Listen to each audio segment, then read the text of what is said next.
so let's get started again. And Your Honor, I'll be pitching to recount and then aid removed from the state. Oh, okay.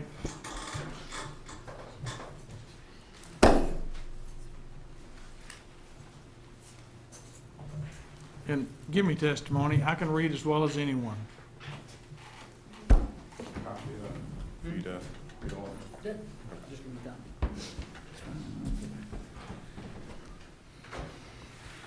All right. So Detective Weaver,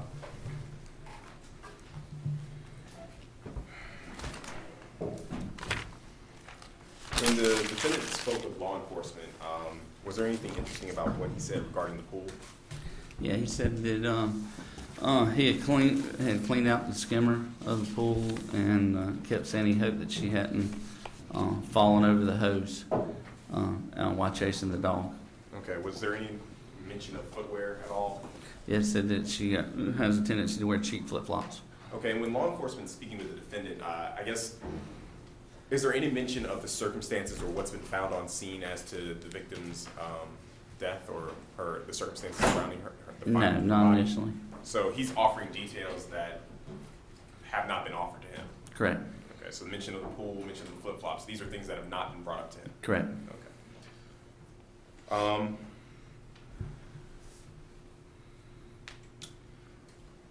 At the morgue, was the defendant given an opportunity to see the victim's body? Yes. Did he make any comments as to the victim's body in regard to that? Yeah, he apparently asked to see the back of her head and then made some statements to some other witnesses that it looked like a classic slip and fall accident. And again, even up to the time where he's gone to the morgue, has any information regarding the circumstances of the victim's death, has this been brought up? No.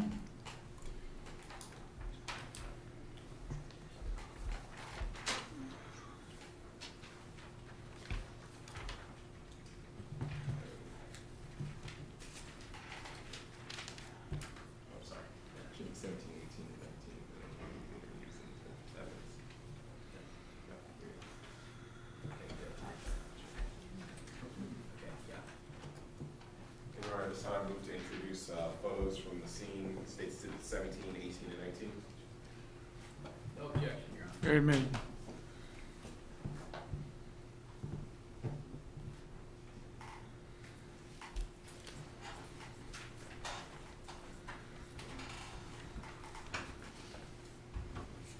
Let me see those.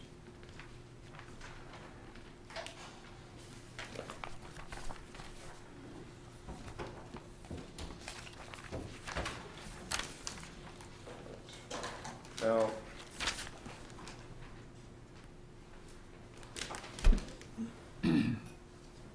were the interviews with the defendant, were they recorded? Yes. Your Honor, at this time, State moves to introduce State's Exhibit 20 into evidence. No objection. Submitted.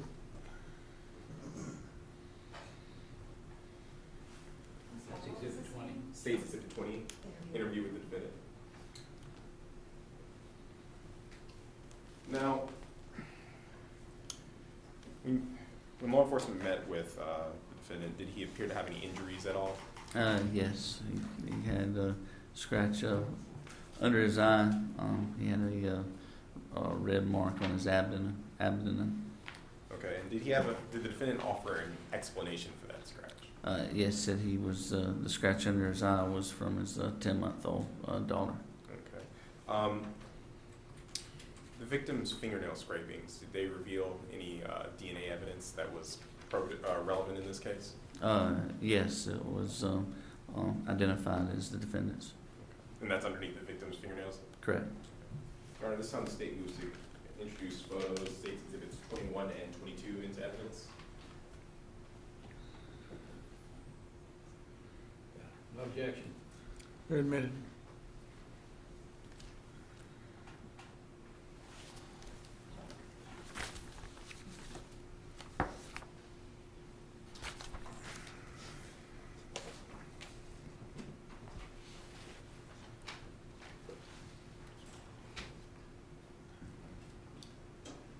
And I think you mentioned this before. Was DNA belonging to the defendant found anywhere else on the victim? Yes, it was found off the vaginal and anal swabs. Off vaginal swabs? Yes, Anywhere else? anal swabs. Or this time the state moves to move into evidence the FDA reports regarding DNA in this case? No objection. They're admitted. What are those numbers? State's Exhibit 23. Got it.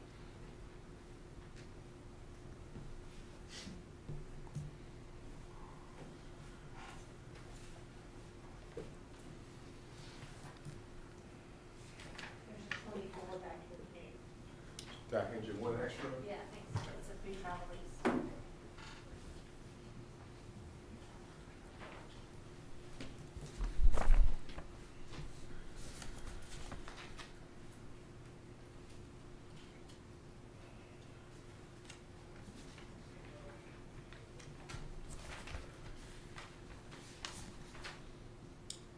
In regards to the defendant, did he tell you at one point that the victim was drinking the night before, must have been hungover? Yes. Okay, did you do a toxicology report? Yes, there was one done by the ME. Okay, and what were the results of that report? She didn't have any alcohol in her system at the time of her death.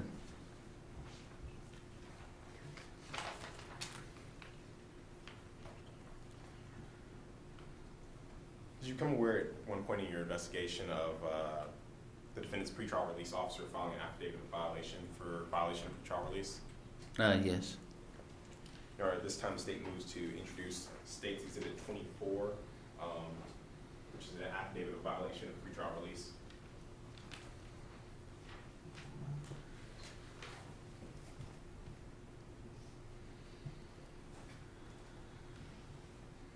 No objection. It's admitted.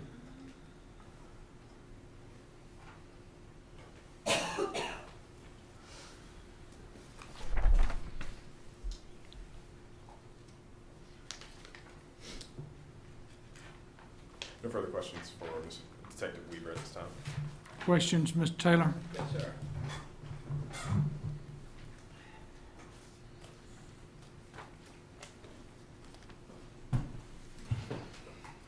Weaver, you were given a chart up there that talked about a timeline on the morning in question. I believe, if I heard you correctly, you said that the gardener fella called at 9 o'clock. Are you sure it was 9 o'clock, or was it possibly 9:30 or later that morning? Called who? When he called to see where Miss Frasch was? He tried to call Miss Frost. He said approximately 9 o'clock. That's what your recollection is? Yes, is that sir. right? Okay. Now, as I understand it, you've talked about the events of the 21st of February all day, including some time up in Thomasville. Is that right? Correct.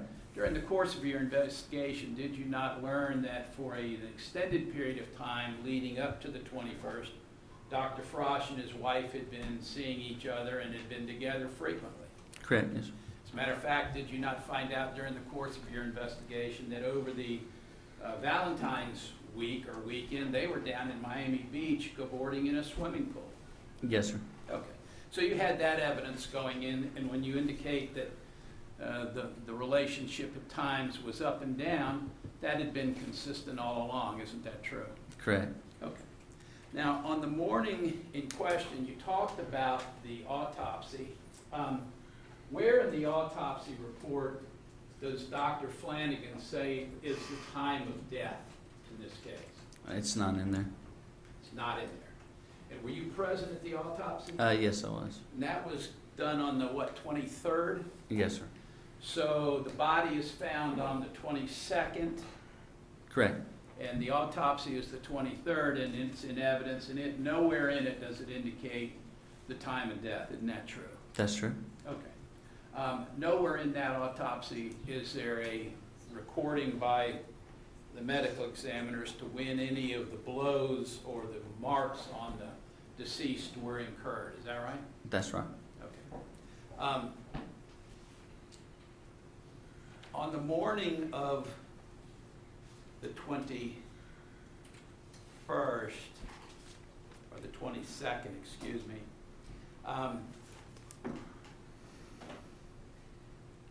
Did you interview or come across interviews of witnesses in the neighborhood that had seen Dr. Frasch or someone looking like him in a red shirt out around a vehicle about 7:45 in the morning? Yes, sir.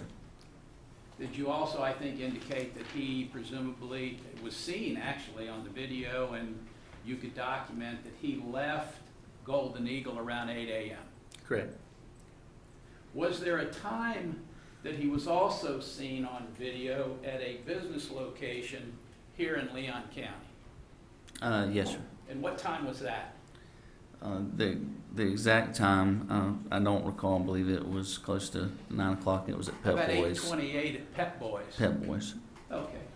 And do you have any evidence at all through your investigation that at any time after leaving Golden Eagle at 8 a.m., Dr. Frost returned to Golden Eagle that day? No. Okay. Now, you indicated that at some point in time, I think he was found over in Panama City Beach. Do you recall what time that was? Yes, sir. According to Panama City, it was he was taken in custody at 5:13 Eastern Time. Well, I'm asking you, did you interview anybody that indicate they saw Dr. Frasch in Panama City that morning? That morning? No, I didn't. How about Wells Fargo? What time was he at the Wells Fargo Bank in Panama I City? believe it was 10:53. 10:53 Central Time. Correct. Okay. Did you interview any of the neighbors on Nancy Drive? I did not. Are you aware of any interviews being conducted of neighbors on Nancy Drive? Yes. As a matter of fact, that was in the chart that we saw, Yes. right? And were you not aware that the neighbors saw him around 9 or 9:30 a.m. Central Time that morning in Nancy Drive? Correct.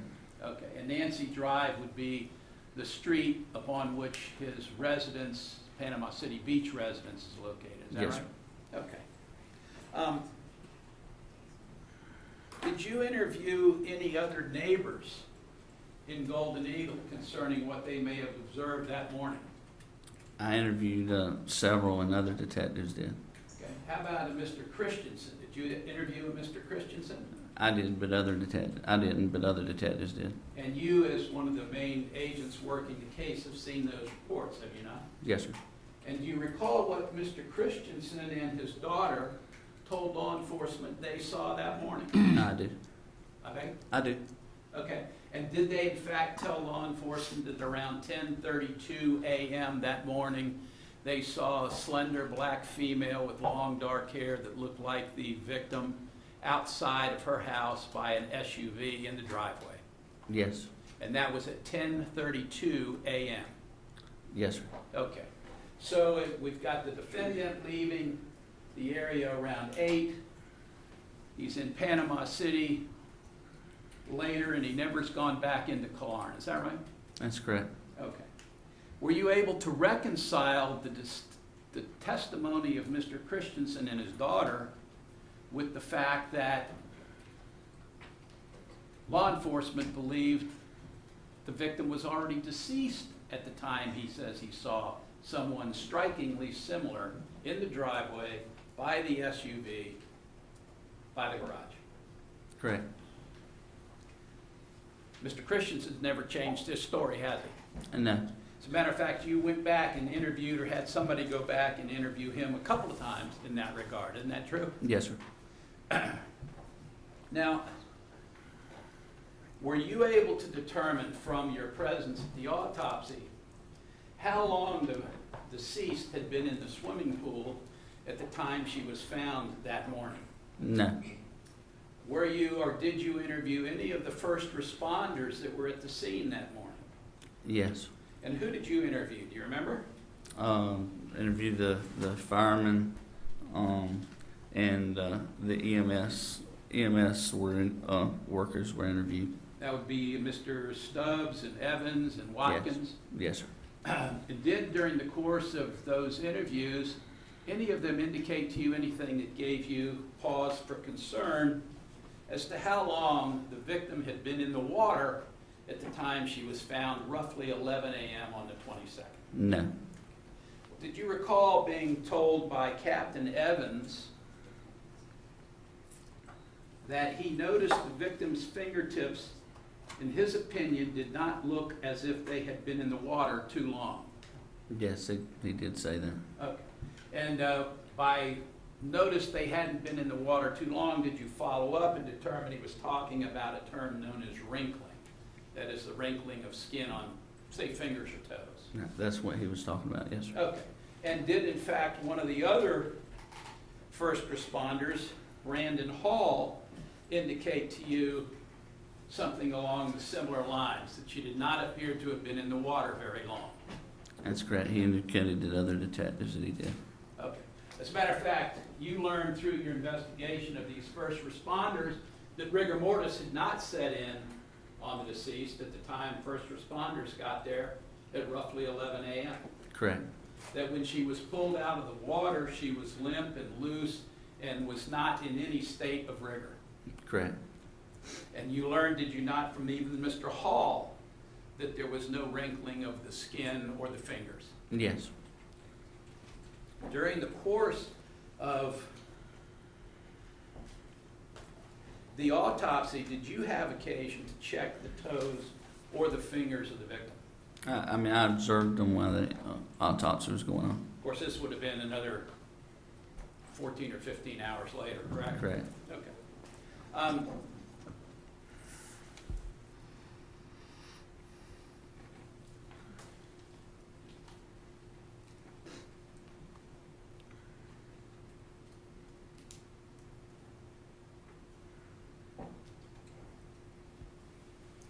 So as we sit here today, what you know through your investigation is that Dr. Frasch left Golden Eagle at 8 a.m., was at Pet Boys at 8:28 or so a.m., was in Panama City 9:30 or so Central Time that same morning, and that at least 2 witnesses saw the only person, saw a person who looked strikingly similar to the victim outside alive at 10:32 a.m. Correct. And that the autopsy can't put the time of death on any specific time. Correct. And that the body apparently was not in rigor mortis, and there was no wrinkling of either the fingers or the toes at the time she was pulled out of the pool. Correct. Have a moment, Judge. You may.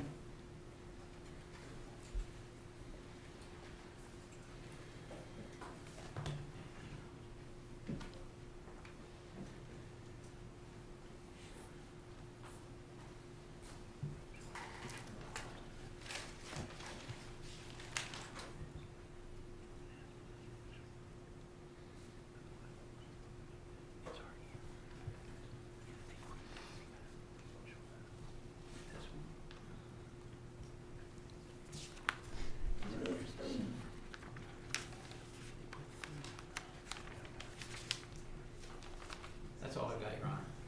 Read it right. No, Your Honor. All right, you can step down. At this time, the state will call Investigator Jason Newland to the stand.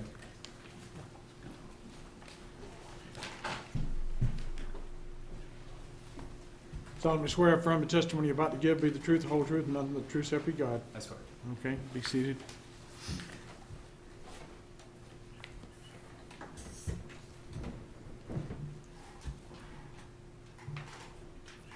Investigator Newland, as part of this investigation of this case, did you have occasion to interview a Dale Folsom? Yes, I did. Who is Dale Folsom?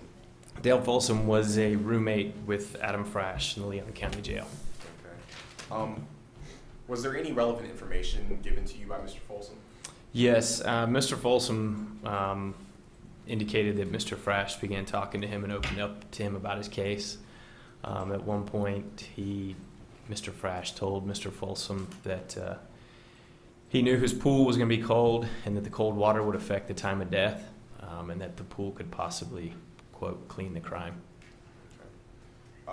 Did the defendant speak to Mr. Folsom at all about an argument or an altercation between the victim and himself? Yes, he did. He said that it was actually about 2 o'clock in the morning. The victim woke him up. The victim woke Mr. Frasch up, confronted him with information she had found on one of his cell phones.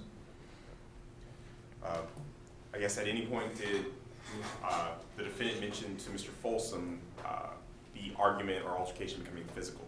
Yes, he did. After they discussed the stuff that was on the cell phone, it did become a physical confrontation. Mr. Frasch told Mr. Folsom next thing he knew the victim was down, and then that led to the discussion about placing her in the pool.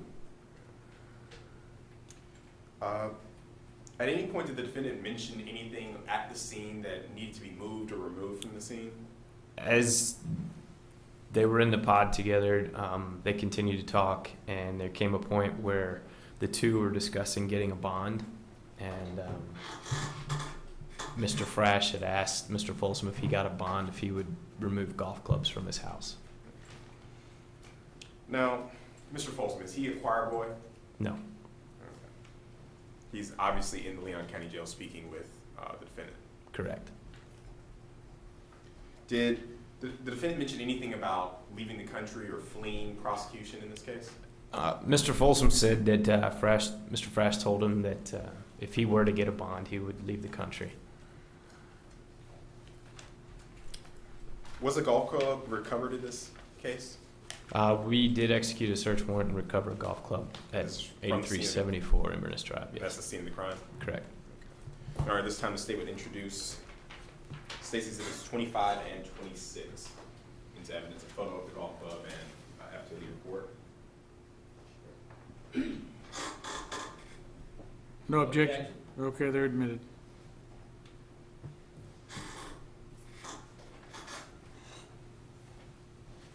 So the golf club that was recovered, was any analysis done on it? Yes, FDLE analyzed the golf club.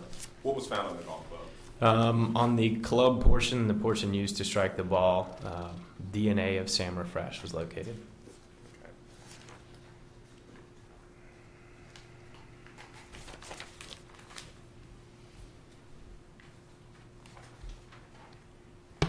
No further questions at this time.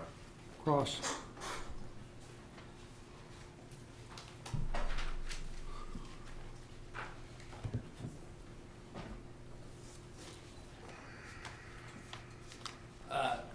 Did you apply for the search warrant? I did.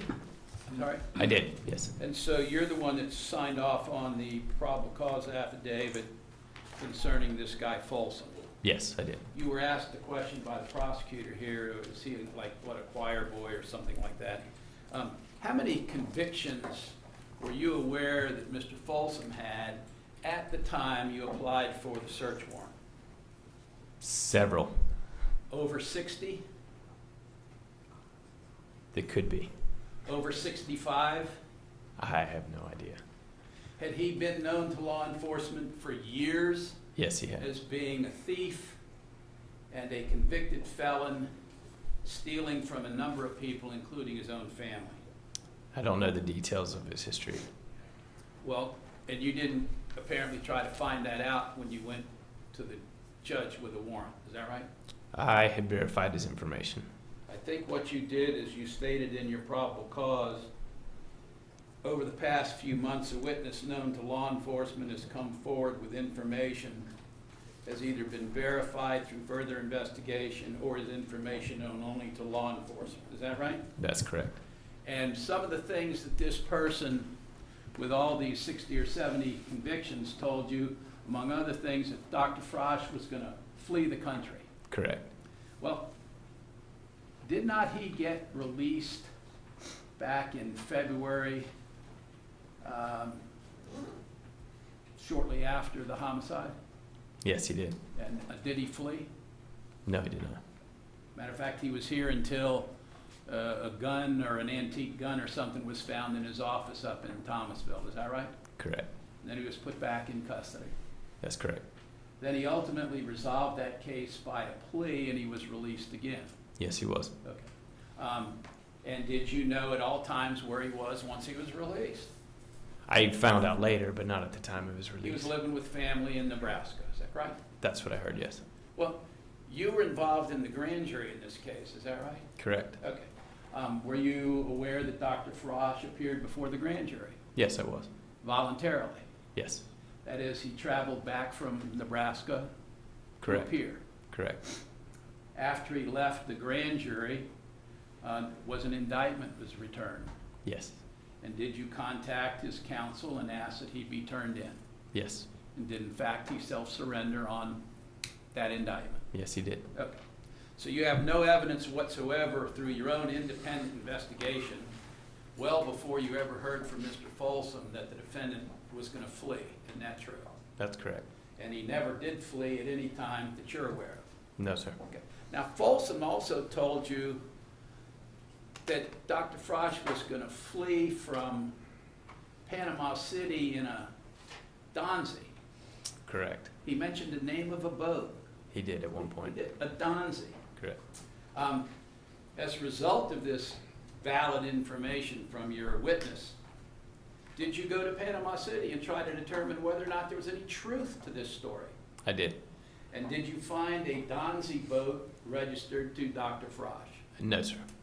Did you find a broken down boat that was in fact registered to Dr. Frasch? We found 2 boats registered to him.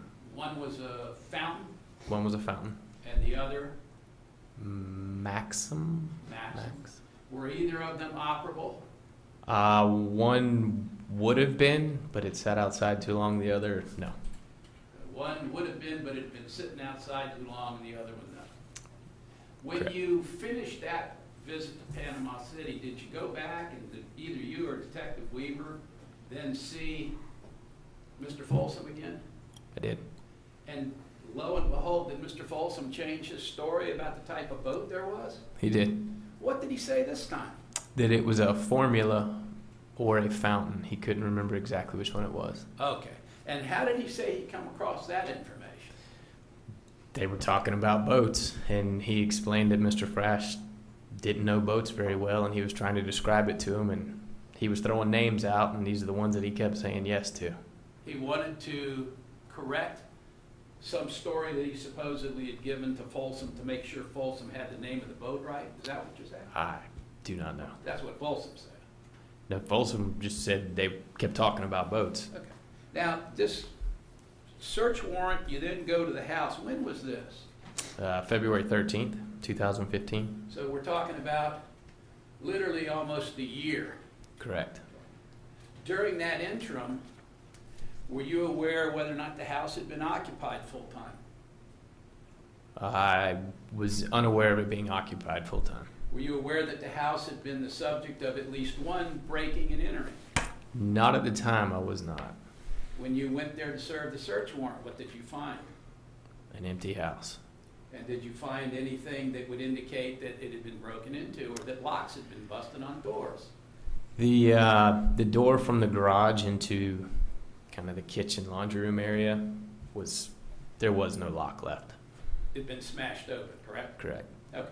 Matter of fact, you all videoed that to make sure you could prove that it had been done by somebody other than law enforcement. Correct. Okay.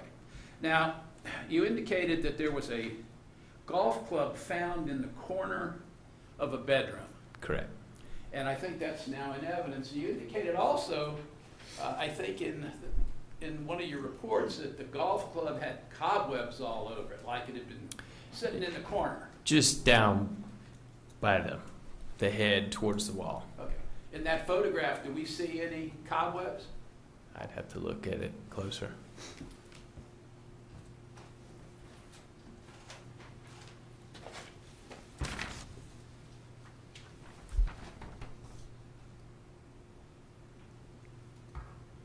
It's not exactly clear. It's not clear. Y'all didn't clean that golf club off before you took that picture, right? No. Do you know how long that golf club had been in that house? I have no idea. Do you know whether or not law enforcement took an inventory back in February of 2014, a year earlier, when they walked through and videoed the house and the contents in that bedroom? They inventoried the house to some extent, yes. Do you recall ever seeing anywhere on an inventory a woman's purple Lucera driver golf club? No. You're familiar with a number of photographs that were taken of the house by law enforcement at the time of the investigation of the homicide, is that correct? Yes.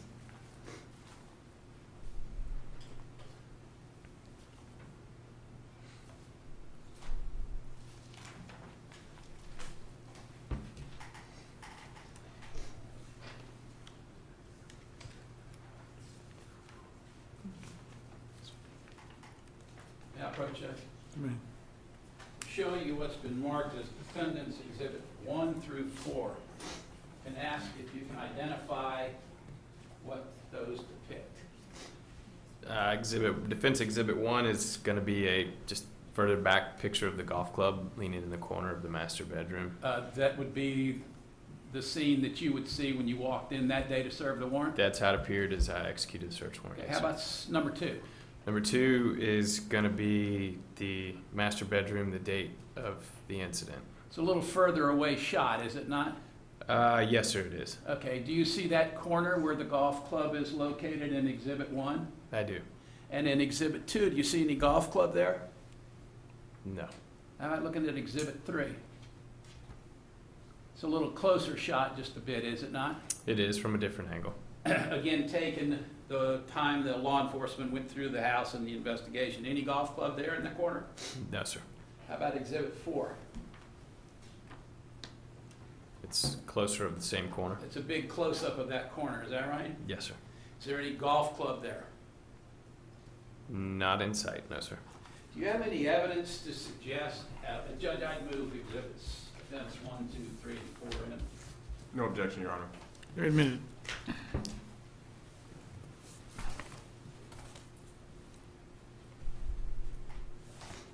So, as I understand it then, almost a year after, well, in January, 11 or 12 months after the incident in question, you get this tip from this guy Folsom, who claims that Dr. Frasch wants a golf club removed from the garage or the house? He actually said all the golf clubs in the garage. All the golf clubs in the garage, never mentioned the master bedroom. No. Okay. And do you have any indication from your records as to who could have put that golf club a year later in that room? I have no idea. Well, you know Dr. Frasch had been in custody for all but about 10 or 12 days. Isn't Yes. that true? Yes. Do you have any indication or evidence to indicate that he'd ever been back to the Golden Eagle house after he left the morning of the 22nd at 8 a.m.? I don't recall, actually. Okay.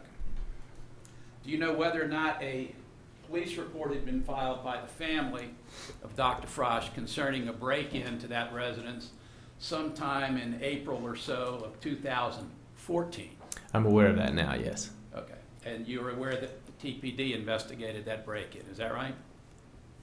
I don't know which agency had it. I'm a judge.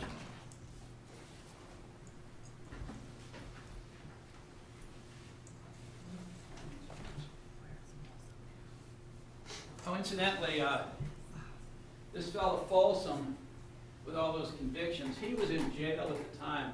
Did the state attorney, you in particular, along with one of the lawyers from the state attorney's office, go to a judge to try to get him out? Yes. And was he released because he'd been so helpful?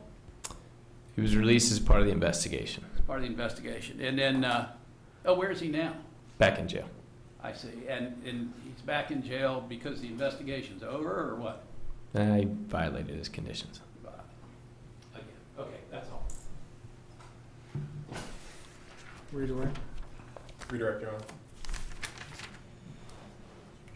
I think it's already been admitted to evidence. You've had a chance to review the crime scene as it appeared in the bedroom, as Yes. it appeared that day to officers. Yes. How would you describe the amount of objects in that room? It was cluttered, to say the least.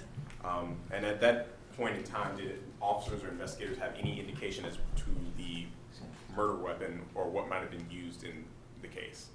Not to my knowledge, no. Okay. Did you put that golf club there? No. Did you see law enforcement or anyone else put that golf club there? No. And the information you received from Mr. Folsom indicated he had been looking for someone to get golf clubs out of the house, Correct.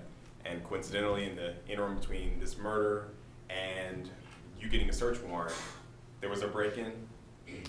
Yes.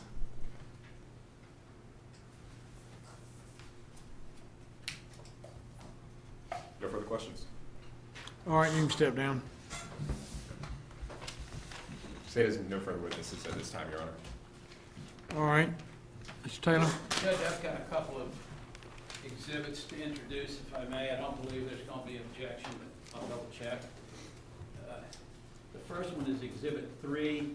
This is from a law enforcement investigative report that indicates statements that I've already questioned these officers about concerning the EMTs and what they found and observed.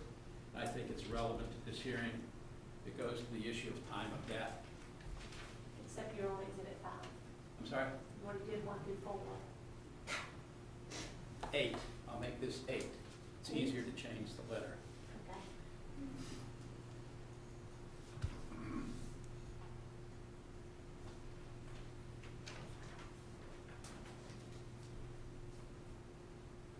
Judge, I also have number 6, which are also excerpts from the police reports. One indicates the interview with the neighbor Christensen, who talks about the 10:32 a.m., and also it refers to the Pet Boys video of the defendant being at Pet Boys at 8:28, roughly thereabouts. That would be number 6.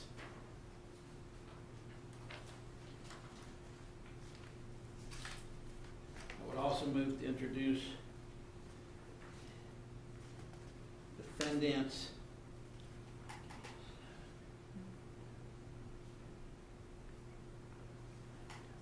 number 7, Judge. This is another police report. I believe it may have been from Mr. Deputy Kellerman, and it talks about the interview with one of the neighbors seeing the defendant or someone in the red shirt a little before 8 o'clock in the neighborhood driveway, consistent with what the officers have talked about. And finally, I'd move to introduce as Exhibit 5, the deposition, the original copy of the deposition in this case of Brandon Hall, one of the first responders, specifically drawing the court's attention to page 9. Page 9, he's asked, was the body limp at the time? Oh, yes. And then I asked, I mean, just sort of. Answer, yeah, no signs of rigor or anything like that. She was still very pliable and limp. Okay, is that another one of the factors or the code? Answer, oh, yes, sir, that you would look to. Answer, if she could have been stiff, rigor mortis, that's obvious signs of death, and we wouldn't have worked her. Do you have any idea of knowing how long it would have been? Answer, it's typically a couple of hours for rigor to set in. So we would introduce this particular deposition. No objection, Your Honor. Okay, they're admitted.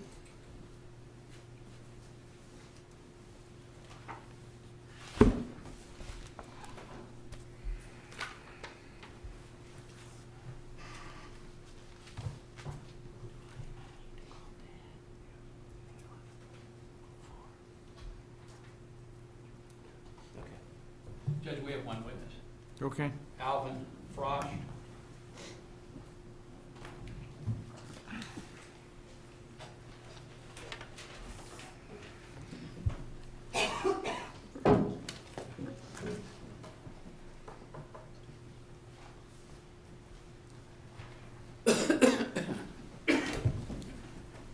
Remain standing, please. Solemnly swear or affirm the testimony you're about to give be the truth, the whole truth, and nothing but the truth, so help you God. Yes, I do, sir. Okay, be seated. Mr. Frasch, would you introduce yourself by spelling your first and last name, please? Alvin Frasch, A-L-V-I-N, F-R-A-S-C-H. Are you related to the defendant, Dr. Adam Frasch? Yes, I am, as a And father. how are you related? Father. Are there other children in your family? Yes, I have an older son, Greg, another son, Eric, then Adam, and then we have a daughter, Melody. Are you married? Yes, Where do you reside? in Omaha, Nebraska. Are there any members of Adam Frasch's family also residing now in Omaha, Nebraska? No. Oh, yeah, his two daughters. The They're two with daughters my- we've heard about in this case? Yes. Okay, and who are they with? They're with my second son, Eric. Now, in conjunction with this particular case, are you familiar with Dr. Frasch being a resident in the Tallahassee, Florida area? Yes. Now, how long has he been a resident here in Leon County, if you know? Oh, probably 15 years. Does he own property here? Yes, he does. How are you involved in the knowledge of his property? Well, I've been taking care of most of them the last year and a half. Are you his power of attorney at the present Yes, time? I am. Can you explain to the court what properties he owns here in Leon County? He's got a house in 8374 Inverness Drive. That's the one in Golden Eagle? Yes. He's got a house 3342 Lennox Mill Road. That's in Leon County? Yes. Does he have any property in Panama City Beach? Yes, at 4123 Nancy Drive, he has a beach house. All right. And what about Thomasville, Georgia? He's got a house in 296 Live Oak Circle. Then he's got an office at 510 Gordon Drive. How long has he had that office, if you know? I'd say probably 15 years. His occupation? He's a podiatrist. Has he been practicing in the Thomasville, Georgia area for that length of time? Yes, he has. In conjunction with this residence, we've heard some testimony today, the Golden Eagle residence, about a golf club being found in the bedroom. Were you ever in that house shortly after Miss Frosch's death? Yes, I was. About 3 weeks later, we got possession of the house. Was the house still as cluttered as it looked in the photographs that have been introduced, Yes, it was. including the master bedroom? Right. Did there come a time when you had an inventory taken of that house? Yes, we did. When we started moving out the furniture to the auction company, the guy that run the auction company was there, and we inventoried everything that was taken. What do you mean you were taking it to an auction? What was that all about? It was a public auction to sell the furniture. Okay, and what about odds and ends? Odds and ends we left there. Okay. The inventory that was made up, what'd you do with it? What happened to it, you know? I still got the inventory sheet. Okay. Did in fact that inventory sheet reflect any kind of purple-headed golf club driver? No, Was there a listing of a particular iron in that inventory? no, A driving iron? no. During the time that you were there any golf clubs in the house at all? There wasn't any in the house. Where were they? If They there were in were the some, garage. what was in the garage? There's 3 sets that I can recall. Of golf clubs? 3 sets of golf clubs, yes. Did you move any items from the garage any place at all? We did later on. I took 2 sets of golf clubs my son took, and I took a set over to Lennox Mill. Lennox Mill here, and the other Yeah. 2 went to Nebraska? Right. At any time did you see an odd driver, a purple-headed driver? No. In conjunction with moving other furniture and stuff out of the house, what all did you take over to the Lennox Mill house? We took the couches and a couple beds, chairs, other furniture, tables, and stuff like that. And then were other items auctioned off? Yes.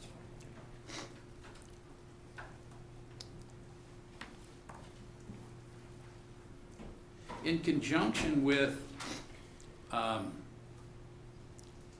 the residence, the Golden Eagle residence, you said you came here about a week or so after the homicide, is that right, or the death? How long were you here in town before you left and went back to Nebraska? I went back in June, I believe, 1st of June. So during that interim period, you were here in Leon County. Yes, Where was Adam Frasch, your son? he was in jail. Did there come a time he was released from custody? Well, he was right after the death. About 10 days later, he got released for about 7, 8 days.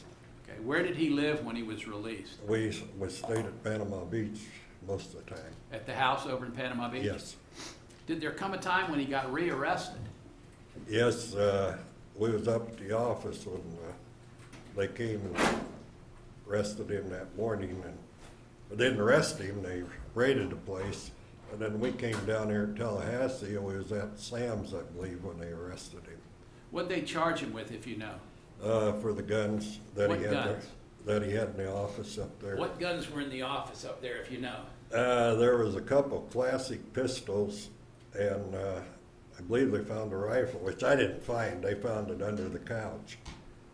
When you say you didn't find, had there been a reason you'd been up there looking for weapons? Yes, they told me to check all these places for weapons, and I did.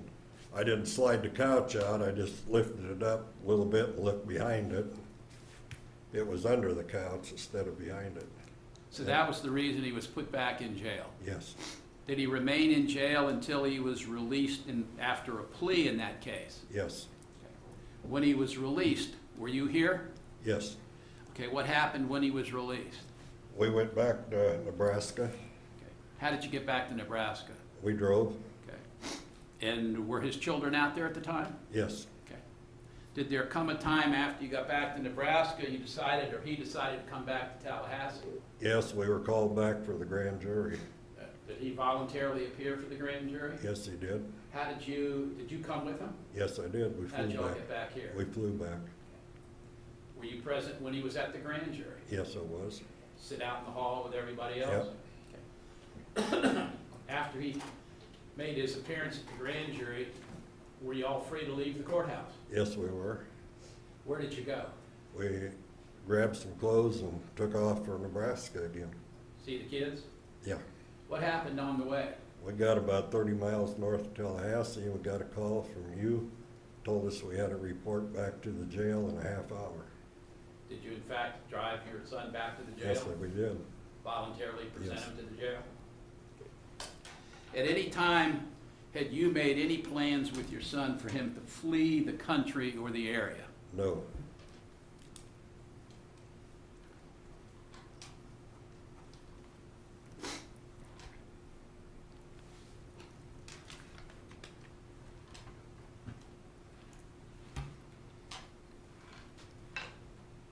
There's a vehicle that we've seen in the video, a white, at least on the sides it's white, a white Hummer.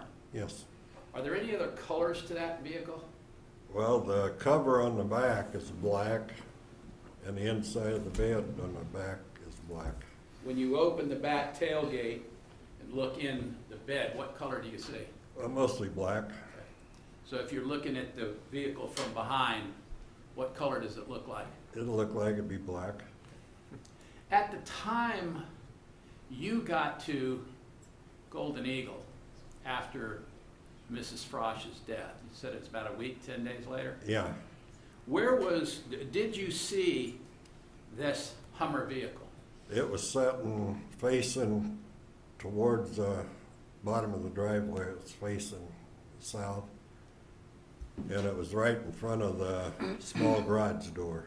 Okay, so when you're talking about, as you come, if you're in the street and the driveway drops down to Yes. the house, and the driveway, the garage door is a side entrance garage door? Yes.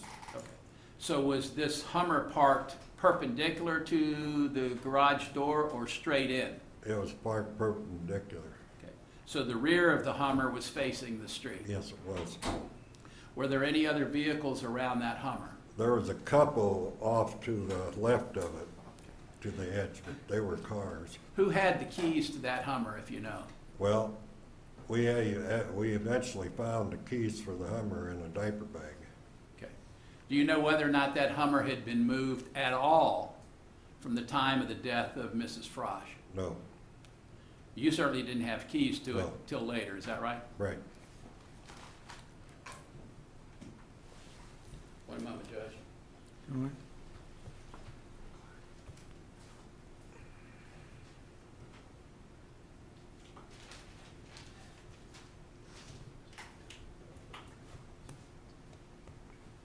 Do you recall back in January of this year, Yes, I did. January 13th, Yes. being back in Tallahassee?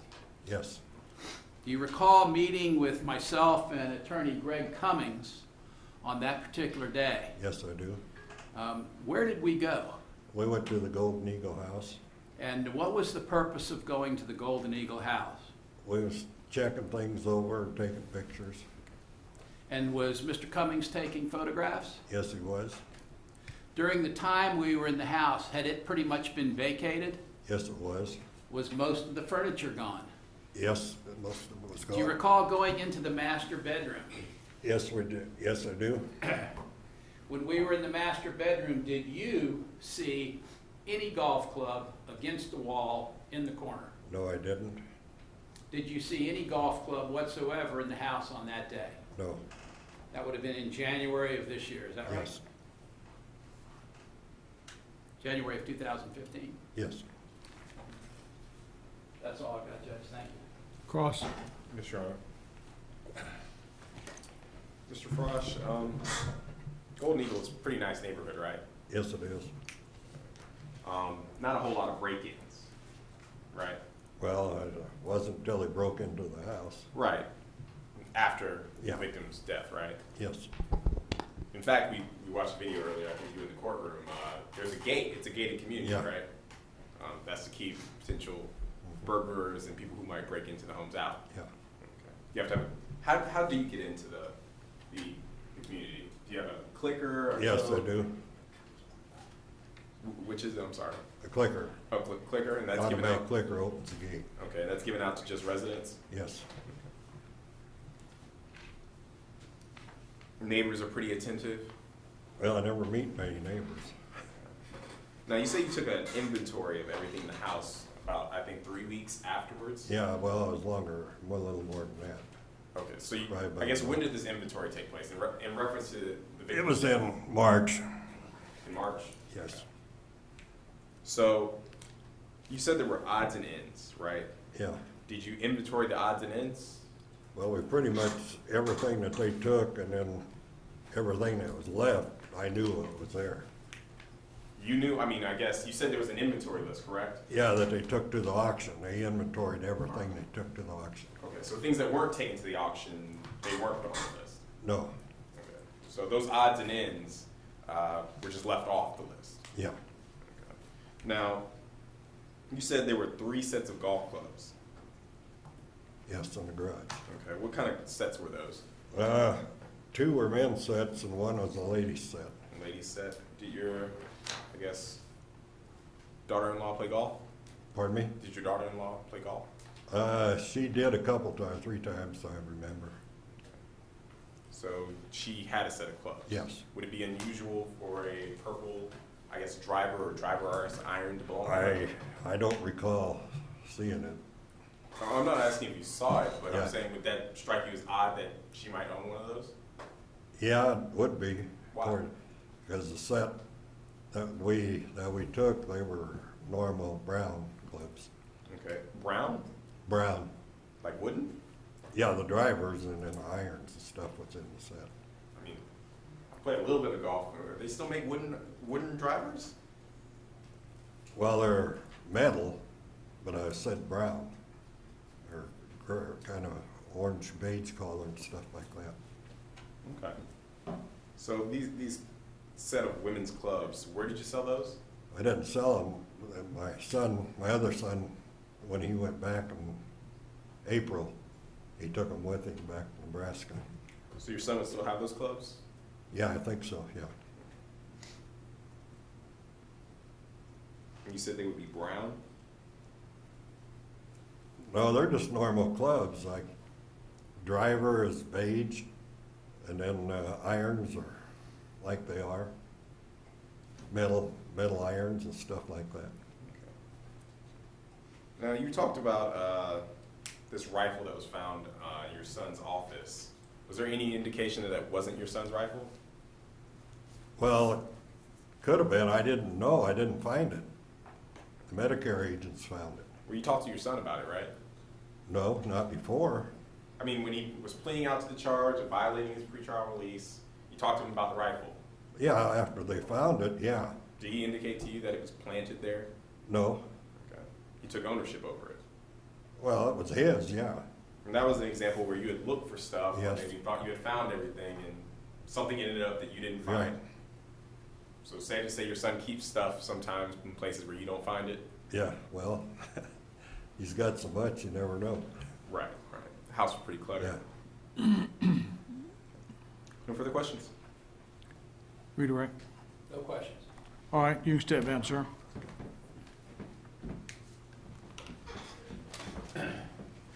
Judge, that's all the evidence we have for today. All right. I understand there's quite a bit to go through for the court. I don't know whether the court would want to have the defense and the state provide a memo, or what's your pleasure on it? I'm pretty well acquainted with the law, having argued it many times over my 36 years. I can appreciate that. Obviously, our position is that this case is weak insofar as the evidence against the defendant. There were a lot of exhibits introduced today that have absolutely nothing to do with the days of the 21st and the 22nd of February 2014. My client has been a longtime resident of Leon County and a practicing medical doctor, podiatrist for more than 15 years. He owns properties in Thomasville, Tallahassee, and Bay County. He is not a flight risk. He never left when he had an opportunity. He always showed up and voluntarily presented himself back here at his own expense. He's not a flight risk, and he's not a danger to anyone. The case is weak. It's a huge problem, I suggest, for the state on the issue of time of death based upon some of their own witnesses, including the first responders. This is a woman that's in the pool. If you want to go on the state's theory, gee, it must have been before 8 a.m., and somebody finds her at 11 a.m., that's 3 hours.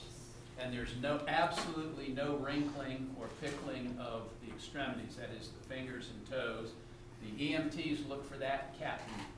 The captain, first Evans, when he saw it, that's one of the first things he noticed and told to law enforcement. It did not look like this person had been in the water very long. I suggest the evidence is that there was extended efforts, as reflected by some of the photographs that are in evidence, at trying to resuscitate this woman because, in fact, she had not been in the water for an extended period of time. The autopsy does not point to a time of death, and I suggest they're not going to be able to pin it down to within a 3 or 4 hour window at best. And therefore, the evidence does not point to guilt. This defendant raises quite a few questions that a jury should be able to decide, and he therefore is entitled to a reasonable bond in this case. We'd ask for $100,000 with restrictions.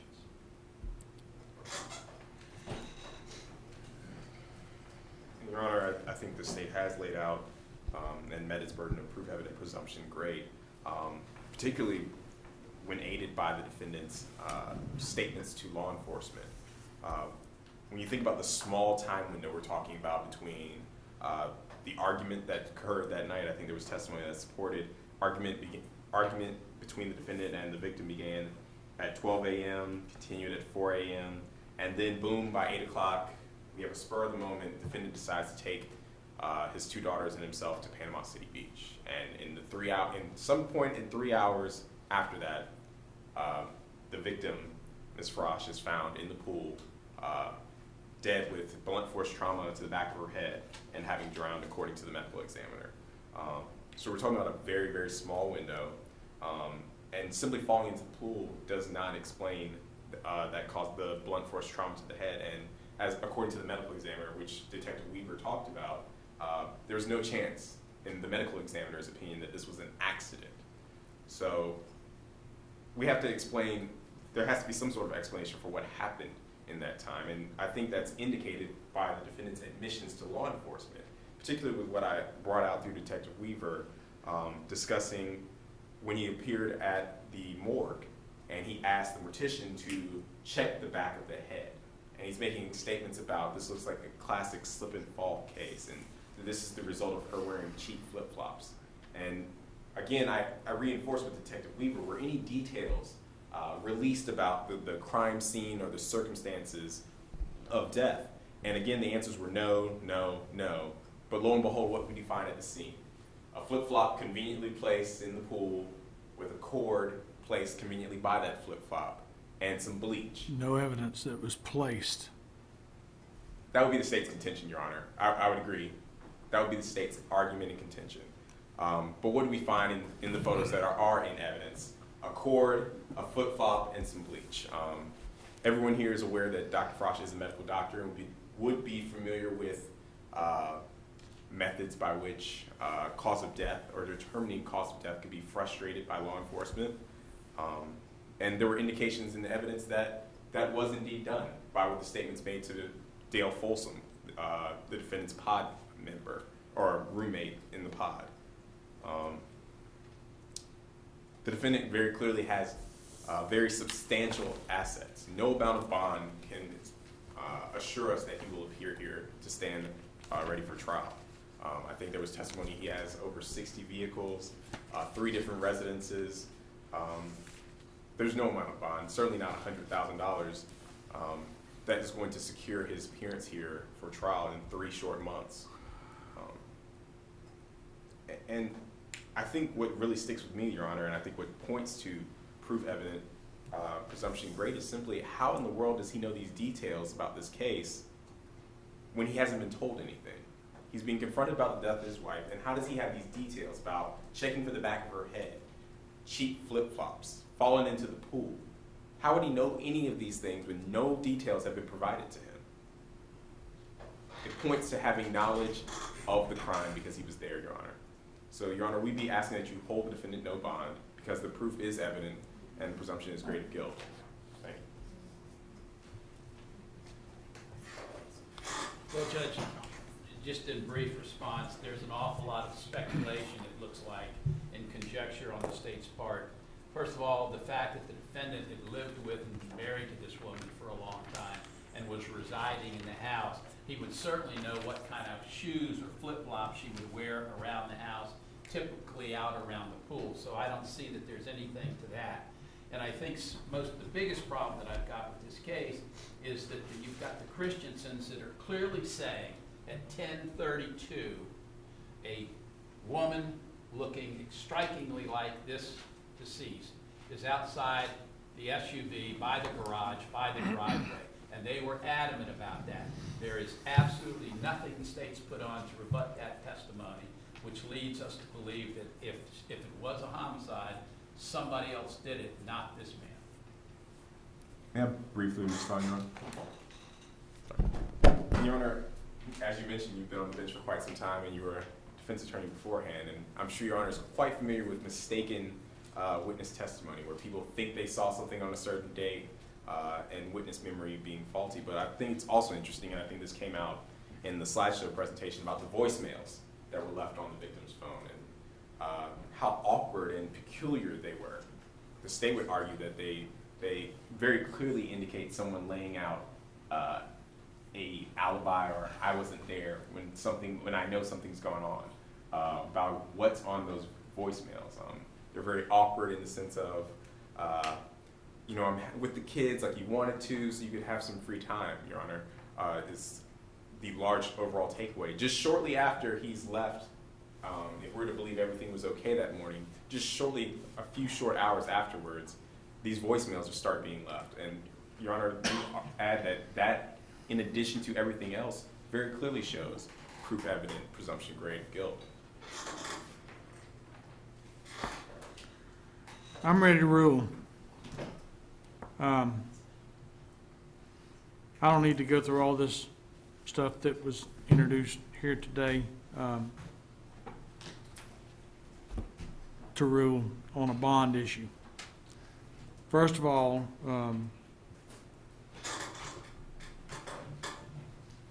what I've heard today, while it may very well result in a conviction at trial, and while it did result in an indictment from a jury, I do not find that the proof that's presented by the state meets the standard of Arthur. It's certainly a jury question, but I'm not convinced from what was presented here today that the presumption of guilt is great. So based upon the holding in State versus Arthur, I would not deny bond. However, I am concerned that Dr. Frasch is a flight risk. He's very, very solvent. He seems to move around at will, having been numerous places. I don't know what to read into Mr. Folsom's comments. I remember a first-degree murder case where the state came up with a witness named Jerry Gosby that came in and testified against a client of mine that they were seeking death on, and not only did the jury not believe him, but it's the only case I can remember in this circuit where the jury actually drove to the Lynn County Jail, lined the sidewalk to watch my client walk out. So I'm not at all sure as to what the credibility factor is there, but it's enough that it concerns me. Dr. Frosch's motivation to not show up has certainly increased immeasurably by the fact that he is now facing first-degree murder charges, where that the only possible penalties, if he is convicted, is either the death penalty or life imprisonment without parole. So certainly he has every reason to flee.